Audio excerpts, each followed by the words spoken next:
मैंने शुरुआत की थी कि आप सावधान हो जाइए। जब भी माता पिता अगर बिजी होते हैं तो वो क्या करते हैं, अपने बच्चों के हाथ में मोबाइल दे देते हैं और कहते हैं लो बेटा गेम खेल लो। लेकिन क्या आपको पता है, गेम खेलते खेलते आपके बच्चे का कहीं धर्मांतरण ना हो जाए। वो शख्स तो गिरफ्तार हो चुका है, लेकिन कैसे गिरफ्तार हुआ इससे जुड़ी सबसे पहली रिपोर्ट देखिए।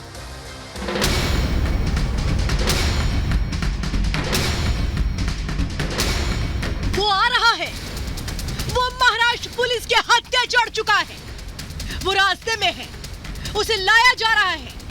अब वो बोलेगा, राज खोलेगा। वो है बद्दो, जो असल में बद्दो है ही नहीं। उसकी असल पहचान है शहनवाज खान मकसूद। वही शहनवाज जिसका नाम आजकल सबकी जुबान पर चढ़ा हुआ है, किसी अच्छे काम के लिए नहीं बल्कि अपने बच्चों की सुरक्षा के लिए। जिस तरह से शहनवाज ने बद्दो नाम से फेक आईडी बनाकर गाजियाबाद के नाबालिग को बरगलाया, उसे फुसलाया, उसका ब्रेन वॉश किया, उसका धर्म बदलवाया, उससे देश के हर कोने में रह रहे लोगों के रोंगटे खड़े हो गए हैं। ऑनलाइन गेमिंग से लोग अपने बच्चों को दूर करने लगे हैं, लेकिन बद्दो की गिरफ्तारी के बाद बड़ी उम्मीद जागी है। यूपी पुलिस को उम्मीद है कि शहनवाज पूछताछ में देशी विदेशी सिंडिकेट का भांडाफोड़ कर सकता है, जिससे पुलिस के लिए हिंदुस्तान को दीमक की तरह खा रहे नेक्सस के सरगना तक पहुंचना आसान हो जाएगा। क्योंकि ये सवाल बहुत बड़ा है कि एक जगह बैठे बैठे देश भर के नाबालिगों को बरगलाने के नेक्सस में शहनवाज अकेला तो नहीं हो सकता। ये अकेला एक व्यक्ति इस तरह से ऑनलाइन गेम के माध्यम से बड़ी संख्या में धर्मांतरण करा लेगा, इसकी संभावना कम नजर आती है। इसके पीछे कोई ना कोई बड़ी ताकत या कोई एक बड़ा सिंडिकेट हो सकता है। अब ना इसको लेकर तलाश की जा रही है। गाजियाबाद धर्मांतरण मामले में आरोपी शहनवाज मुख्य किरदार बनकर उभरा है। 1 जून से पुलिस शहनवाज को ढूंढ रही थी, 4 टीमें लगी थी, पुलिस ने लगातार दबिश दी और आखिरकार शहनवाज को धर दबोचा गया। वो महाराष्ट्र के अलीबाग के लॉज में रुका हुआ था। अंदर की खबर में आज आपको बताएंगे कि आखिर पुलिस शहनवाज तक पहुंची कैसे। डिकोड करेंगे शहनवाज का प्लान भागम भाग और उस लॉज की एक्सक्लूसिव तस्वीरें भी दिखाएंगे जहां बद्दो रुका था। लेकिन रुकने के लिए उसने क्या प्लान तैयार किया था, इससे भी पर्दा उठाएंगे। सबसे पहले आपको वो लॉज दिखाते हैं जहां शहनवाज ठहरा था। सीसीटीवी फुटेज देखकर भांडाफोड़ हुआ कि इस प्लान में शहनवाज अकेला नहीं, उसका भाई शाहजेब खान भी शामिल था, जो उसे गाइड कर रहा था। सामने आई तस्वीरों में दिखा कि रात के समय दोनों लॉज में पहुंचते हैं। उसके साथ एक शख्स को और देखा जा सकता है, जो कि लॉज का कर्मचारी बताया जा रहा है। हमारी इन्वेस्टिगेशन पता चला कि महाराष्ट्र पुलिस ने शहनवाज तक पहुंचने के लिए बड़ा नेटवर्क बनाया था, पूरा जाल बिछाया था, जिससे भाग निकलना नामुमकिन था। हुआ भी यही। शहनवाज का लॉज का वाईफाई इस्तेमाल करना पुलिस के लिए एक बहुत बड़ा सुराग साबित हुआ। वाईफाई के जरिए वो जो है अपना फोन चला रहा था। जब उसने अलीबाग के लॉज के वाईफाई का इस्तेमाल किया तो थाने पुलिस को उस व्यक्ति के शहनवाज बद्दो के लोकेशन के बारे में जानकारी मिलती है। पड़ताल में पता चला कि पुलिस ने शहनवाज के रिश्तेदारों से पूछताछ की, मोबाइल फोन की कॉल डिटेल निकाली। उससे पता चला कि आरोपी मुंबई के वर्ली में छिपा है, लेकिन इसकी जानकारी बद्दो को लग गई और वो वहां से अलीबाग भाग गया। पुलिस ने रात भर वहां चेकिंग की और शहनवाज और उसके भाई हत्थे चढ़ गए।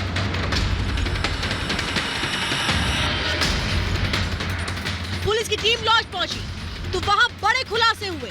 पता चला कि बद्दो लॉज में नाम बदल कर रह रहा था। उसने वहां मोबाइल नंबर की गलत जानकारी दी थी, फेक आईडी दी थी। अब सवाल उठ रहा है, नए सिम कार्ड उसे कहां से मिले। तहकीकात बढ़ी तो पता चला कि शहनवाज 10 दिन में 8 सिम और 10 ठिकाने बदल चुका था और ये सिम उसे मुंब्रा के ही तौसीफ और आर्यन शेख ने दिए थे। उन्हें भी पुलिस ने गिरफ्तार कर लिया है। अब पुलिस पूछताछ कर रही है कि उसने शहनवाज से क्या कुछ डॉक्यूमेंट्स लिए थे नए सिम कार्ड देने के लिए। पुलिस शहनवाज को गाजियाबाद ला रही है, उसके साथ जब्त कंप्यूटर को भी लाया जा रहा है, जिस पर ऑनलाइन गेम का पूरा सिस्टम था। माना जा रहा है कि धर्मांतरण से संबंधित लिटरेचर गिरोह में शामिल कई लोगों के नाम और धर्मांतरण कर चुके लोगों का ब्यौरा भी इन गैजेट्स में मिल सकता है। बेशक बद्दो 12वीं पास है, लेकिन कंप्यूटर का महारथी है। उसे ऑनलाइन गेम के बारे में काफी जानकारी है और इसी का फायदा भी वो उठा रहा था। Bureau report, Republic Bharat. और चलिए जरा अब मैं आपको बताती हूँ वो लॉज जिसमें रुका था बद्दो नाम बदल करके, उसके पीछे पूरी एक कहानी थी। वो सीक्रेट फाइल जब खोली तो क्या क्या सामने आया, उससे जुड़ी अगली रिपोर्ट देखिए। तो देखिए इस वक्त मैं कहां मौजूद हूं, समझ गए होंगे आप। इसके पीछे जो नाम लिखा हुआ है अलीबाग, लेकिन अलीबाग का सहारा किसने लिया, इस लॉज का सहारा किसने लिया, मकसद क्या था, किस प्लानिंग को यहां पर एग्जीक्यूट किया जा रहा था, क्या छुपाने की कोशिश हो रही थी, चलिए जरा जल्द से जल्द आपको बताते हैं। तो देखिए अंदर इस वक्त हम आ चुके हैं, ये रिसेप्शन एरिया है इस लॉज का। एक रिसेप्शनिस्ट यहाँ पर खड़ी थी और वो जो रिसेप्शनिस्ट थी वो सारी की सारी जो चीजें थी वो लिख रही थी। वो क्या लिख रही थी, वो डिटेल्स नोट कर रही थी। ये जो शख्स है ये आता है, उसके बाद ये कहता है कि मैम मुझे एक कमरा चाहिए। ये उसे रूम देती है, रूम नंबर 3। अब रूम नंबर 3 के लिए फॉर्मेलिटीज की जाती है, एक फॉर्म भराया जाता है जिसमें ये अपना जो आईडी लगाता है वो गलत होता है ताकि इसके बारे में किसी को पता ना लग पाए। ये जो अपना नंबर लिखता है वो गलत होता है ताकि इसको कोई ट्रैक ना कर पाए। इसके बाद इससे जो रिसेप्शनिस्ट है वो कहती है कि पैसे दीजिए, तो ये कहता है कि मैं ऑनलाइन ट्रांजैक्शन नहीं करूंगा, मैं आपको कैश में पैसे देता हूं। इसके बाद ये कैश में पैसे देता है, लेकिन ये यहां रुक क्यों रहा था। ये जो शख्स है जिसका नाम बद्दो है और शहनवाज नाम से इसका असली पहचान थी, बद्दो इसने नाम रखा था नाम बदल करके। ये यहां आया किस लिए था, क्या वो अकेले था या फिर वो जहां रुका था उसके पीछे की एक अलग प्लानिंग थी, चलिए जरा मैं वो भी आपको बताती हूँ। तो देखिए ये जो कमरा आप देख रहे हैं, यहाँ पर बद्दो आता है और अपने भाई के साथ वो यहाँ पर रुका होता है, तो और आराम से बैठ करके टीवी देख रहा होता है कि यहाँ इसको लेकर क्या इस वक्त खबरें चल रही थी ताकि ये खुद को बचा पाए।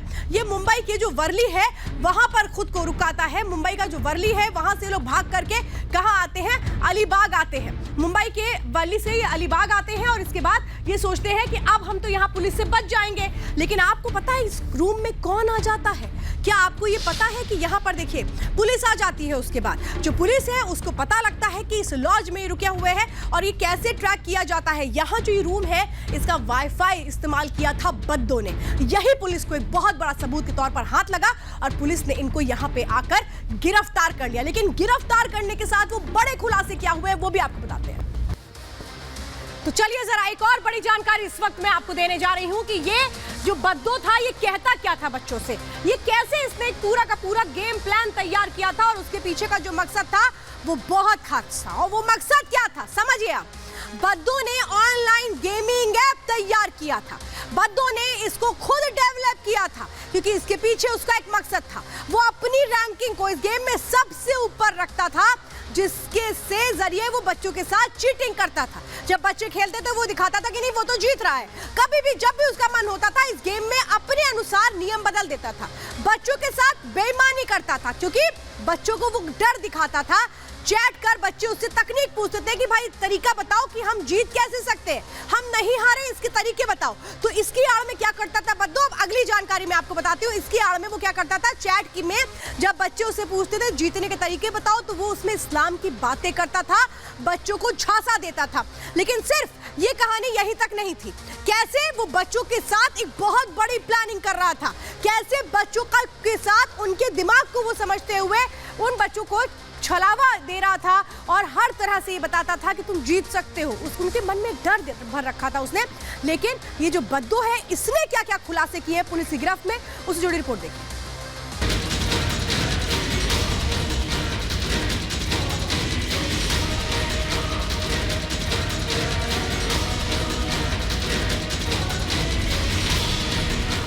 शहनवाज पुलिस की मुट्ठी में, महाराष्ट्र पुलिस बद्दो को यूपी पुलिस को सौंपने के लिए उसे गाजियाबाद ला रही है। लेकिन बद्दो की गिरफ्तारी से लेकर उसे गाजियाबाद लाने के बीच कई ऐसे खुलासे हुए हैं जो बताते हैं कि कैसे कानो कान किसी को खबर भी नहीं होती और बच्चों को बरगला लिया जाता है, उन्हें धर्म बदलने की राह पर ढकेल दिया जाता है। अंदर की खबर में आज उसी प्रक्रिया से पर्दा उठाएंगे जिसके जरिए बद्दो जैसे न जाने कितने बहरूपिये नाबालिगों का ब्रेन वॉश करते हैं और चुपके से उसका धर्मांतरण करा देते हैं। हमारी इन्वेस्टिगेटिव टीम धर्म परिवर्तन के घिनौने खेल से पर्दा उठाने के लिए चल पड़ी तो कई चौंकाने वाले खुलासे हुए जिन पर पहली दफा हमारा विश्वास करना भी मुश्किल हो गया।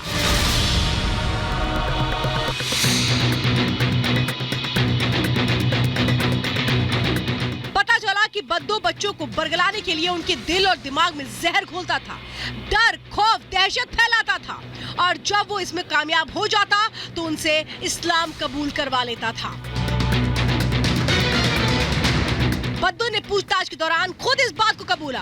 बद्दो ने खुलासा किया कि उसकी गाजियाबाद के रहने वाले बच्चे से 2021 में गेमिंग ऐप के जरिए जान पहचान हुई।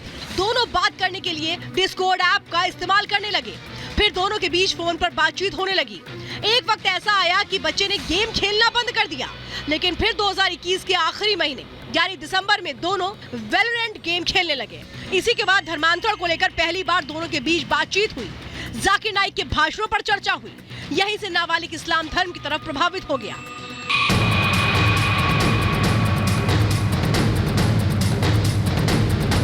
अंदर की खबर में आपको वो जानकारी देते हैं जिसे सुनकर आप भी सिहर उठेंगे। शहनवाज कितना चालाक था, कितना शातिर था। इस बात का अंदाजा आप इस बात से लगा सकते हैं कि गाजियाबाद वाला नाबालिग उसका पहला टारगेट नहीं था। सूत्रों के मुताबिक बद्दो कई युवाओं का धर्मांतरण करा चुका है।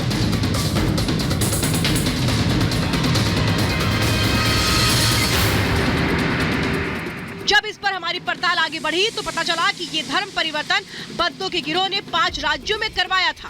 भारत में धर्मांतरण के लिए देशी विदेशी ताकतों ने अपनी पूरी जाल लगाई हुई है। इसके तार सीमा पार से भी जुड़ते नजर आते हैं। विदेश से फंडिंग का पता चल रहा है। इसके सुराग हमारी इन्वेस्टिगेटिव टीम के हाथ लगे। शहनवाज उसके परिवार से जुड़े 7 बैंक अकाउंट्स की जानकारियां गाजियाबाद पुलिस को मिली है। इन सभी 7 बैंक अकाउंट्स की जांच की जा रही है।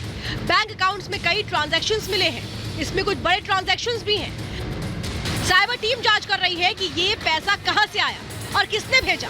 बद्दो से पूछताछ के बाद ये साफ हो जाएगा कि धर्मांतरण के इस गिरोह के तार दूसरे देशों से तो नहीं जुड़े हैं। Bureau report, Republic Bharat.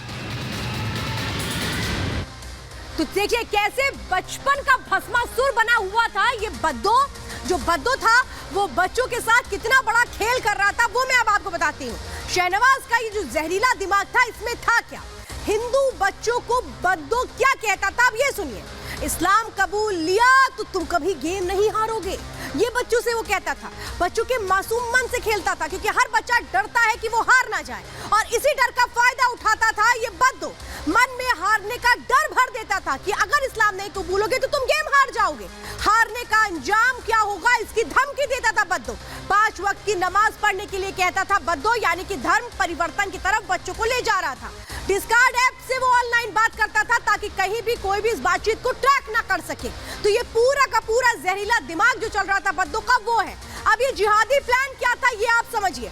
मौलवी से उसने संपर्क किया था। बद्दो ने इस पूरे प्लान को एग्जीक्यूट कैसे करता था, किनका किनका सहारा ले रहा था, मौलवी संपर्क किया पहले। इसके बाद 2 लड़कों को झांसे में लेकर के उनसे सिम कार्ड ले लिया। सिम कार्ड लेने के बाद उसने एक फर्जी आईडी क्रिएट कर ली क्योंकि इसी आईडी के जरिए वो बातचीत करता था। फर्जी आईडी से ऑनलाइन गेम की शुरुआत हुई। मुस्लिम से हिंदू बन करके उसने ये आईडी क्रिएट की थी। टारगेट पर कौन होता था, नाबालिग बच्चे, छोटे छोटे मासूम होते थे। फोन से बच्चों को वो फंसाता था क्योंकि उसके पास वो जो सिम कार्ड था वो उसके नाम का नहीं था, इसलिए सबको लगता था कि वो पकड़ा नहीं जाएगा। कंप्यूटर के जरिए वो झांसा देता था। वो कंप्यूटर भी पुलिस ने जब्त कर लिया है। भगौड़े जाकिर नाइक को हीरो बताता था इन बच्चों के सामने, कहता था उसकी स्पीच सुनो और इन बच्चों का इस तरह से ब्रेन वॉश वो करता था चालाकी से। जब बच्चों का ब्रेन वॉश हो जाता था और उसको पता लग जाता था तो चालाकी से वो इनका धर्म बदल देता था। और इसीलिए मैं कह रही हूँ आज खबर अंदर की सीधे सीधे आपको सावधान करने वाली है। हाथ जोड़ के विनती माता पिता से है कि अपने बच्चों के हाथ में अगर मोबाइल दे तो फिर नजर भी रखें।